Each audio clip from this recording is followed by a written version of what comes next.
So you work essentially full time as an audio engineer. It's your only form of income, which is amazing.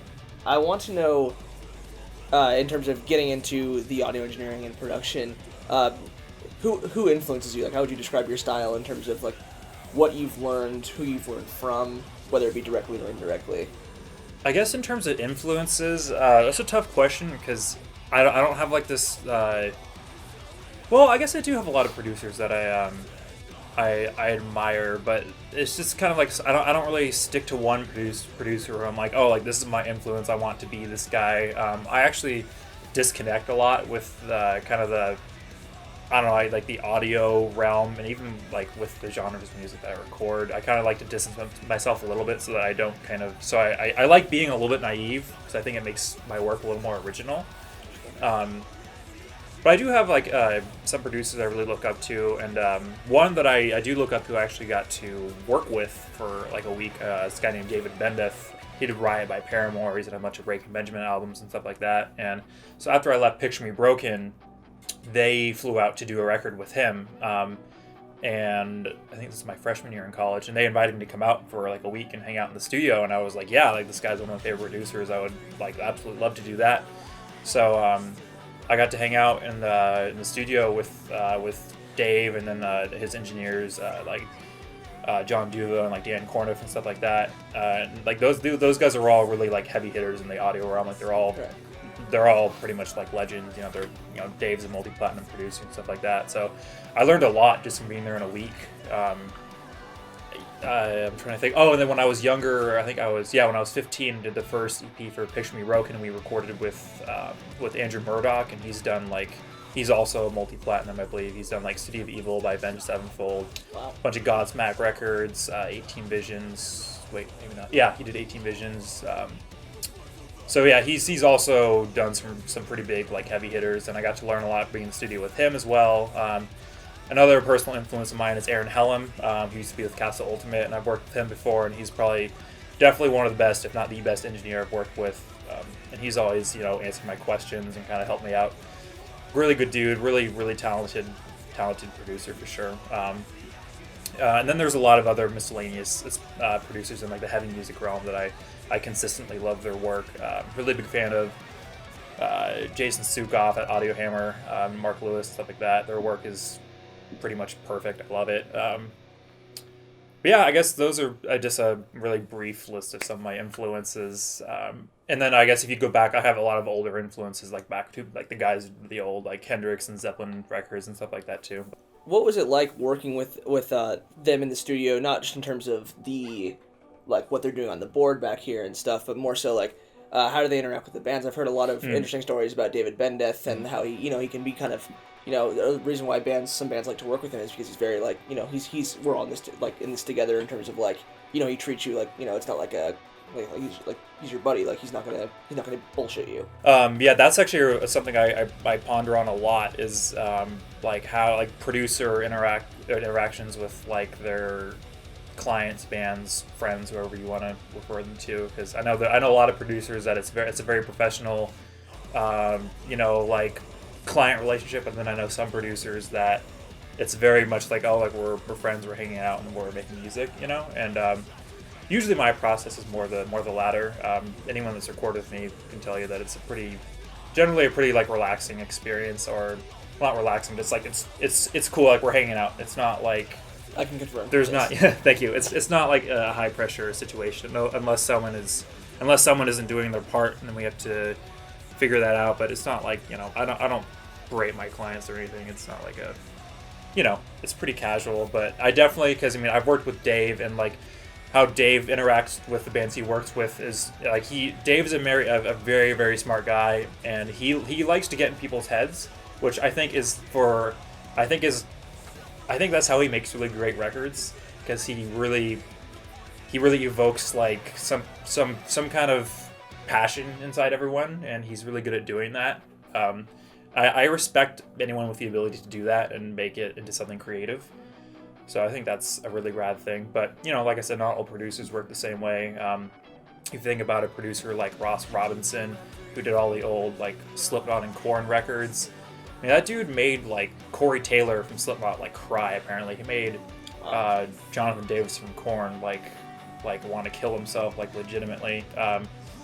So you think of a guy like that, I mean, like that's like, and then you listen to those records and you hear that in those records, you know, and those have sold millions of copies. So it's kind of like, where do we draw the line, you know? There was about a couple years ago, there was like almost a mass exodus to David Bennett's client book. It almost seemed like every band that recorded with Joey Sturgis, who is, you know, known for like, you know, very heavily produced, but like, you know, very very clear cut, you know, heavier like post-hardcore metalcore music, sort of all migrated to David Bennett's studio, sort of have sort of a more, what seemed to be more of a sort of real, more authentic kind of hard rock and metal feel. In the, you know, in the exponentially, like rapidly increasing technological revolution we are constantly a part of, how does someone who, you know, basically bridges the gap between digital and like, you know, real musicians keep their, not only their integrity, but also keep their trademark like traits? How do they make it their own individual product when there's so much, like a computer can write a song for you nowadays on its own? How do you balance that? How do you make sure that you still have that real authenticity show through, both from the artist that you're working with and also for you as a engineer and producer? Yeah, that's an interesting question. I think it's really the experience. I think why so many bands are going to go work with Dave, and I can attest to this too, because I didn't even do the whole process with him. I was only there for a week, but in that week, I understand why a lot of bands are swaying a little bit from the ultra digital mechanized feel to wanting to go a little more organic. And like I said, it's all in the experience of the producer, because producers like that, they get really involved. They do pre-production. They even help write in a lot of cases, and you know, like I think that's a very binding relationship, and I think that's why it's kind of coming back. So we had a long time, especially in the in like the metalcore scene, that whole phase when that whole genre of music was trying to figure itself out. You know, it was there was a lot of you know, there's a lot of, like I said, ultra digital, ultra quantized, ultra edited, like albums coming out, which is cool, and I think they still are coming out. You know, there's a lot of albums that still sound like that, and those are getting kind of even more like processed. Whereas I'm seeing a lot of other bands that are getting more and more raw at the same time, which I think is awesome. I personally prefer like more of a raw, organic sound myself.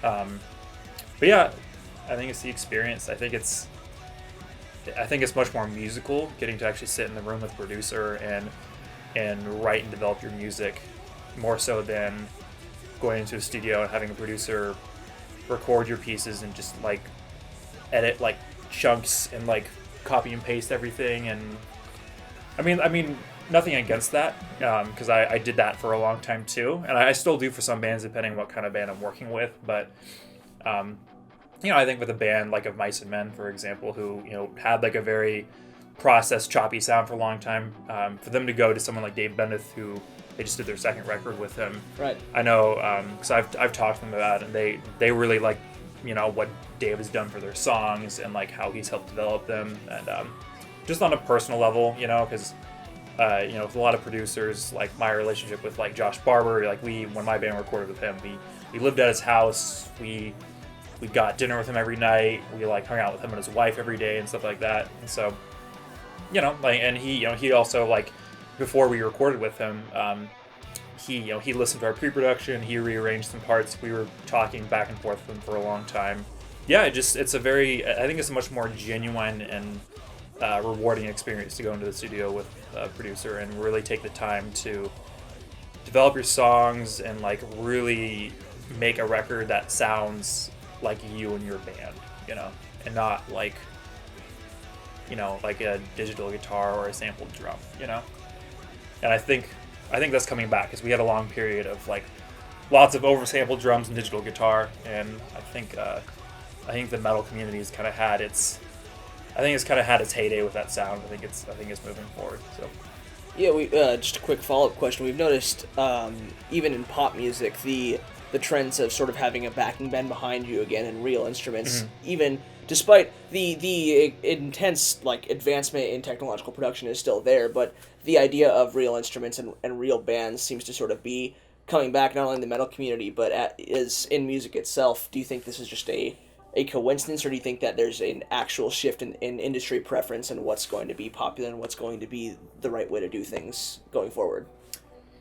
Honestly, I don't know.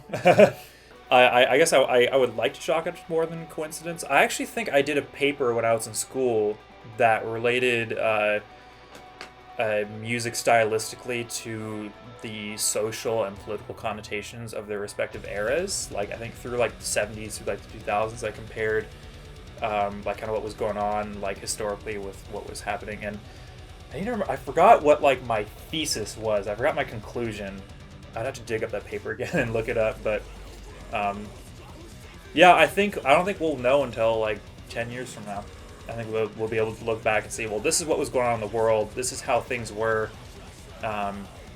And that's why music sounded the way it did, I think it's kind of like looking back now, it's like, American Idiot happened by Green Day because, arguably because of George Bush. So yeah, it's very politically charged. So that's why I know I've seen a lot of memes going around that we're patiently waiting for Green Day to make American Idiot #2 with Donald Trump if he gets elected. But we'll see. I don't know. Like I said, I think we'll have to step back in time a little bit to really tell like how I think the world has shaped the trajectory of music and even music production too, because I think it's all very like intertwined. I heard a story a few years ago about that centered around Tom Denny, who's formerly the guitarist for Day to Remember and is now accomplished engineer and producer in his own right, has his own studio, and he was working with a band that's now quite popular, and it was their very first EP, and they came to him with songs, and allegedly, I don't have any proof of this, but what I've heard from a few sources is that he was basically like, these songs are terrible, and pretty much rewrote, like just went full on like master producer, rewrote a bunch of new songs for them, and like obviously they helped co-write and sing, but pretty much essentially rewrote their entire EP sort of his own accord and in his own style in a way. Have you ever had to do that with a client where it was what they brought to you was unworkable and you had to pretty much just sort of carry the project through the mud, so to speak? Yes and no. I mean, I hate to say it, but a lot of it comes down to kind of like budget too. I mean, a lot of bands that come in like unprepared or with really terrible music usually don't have like, they're usually younger and they usually don't have like a big budget. They want to get everything done in a very short amount of time, not an amount of time that would be long, like that would be conducive enough for me to actually go in and rewrite their music. And on top of that, a lot of like young and experienced bands are a little more closed-minded to the idea of having someone come in and like restructure their songs. But on the other hand, I have had a lot of bands that have come in and have just like straight up asked me to write music for them, which I've done on multiple occasions for multiple bands. I've done a good amount of ghostwriting, I guess, which I really enjoy doing. So yeah, it depends. And I know a lot of, I've heard that Tom Denny story you just told me. I've heard of that happening on a much larger scale with much larger bands whom I can't name, but I've heard a lot of stories about that happening too. So it's not an uncommon thing at all. And if the bands that I work with are open to it, yes, I will rearrange songs and parts. So.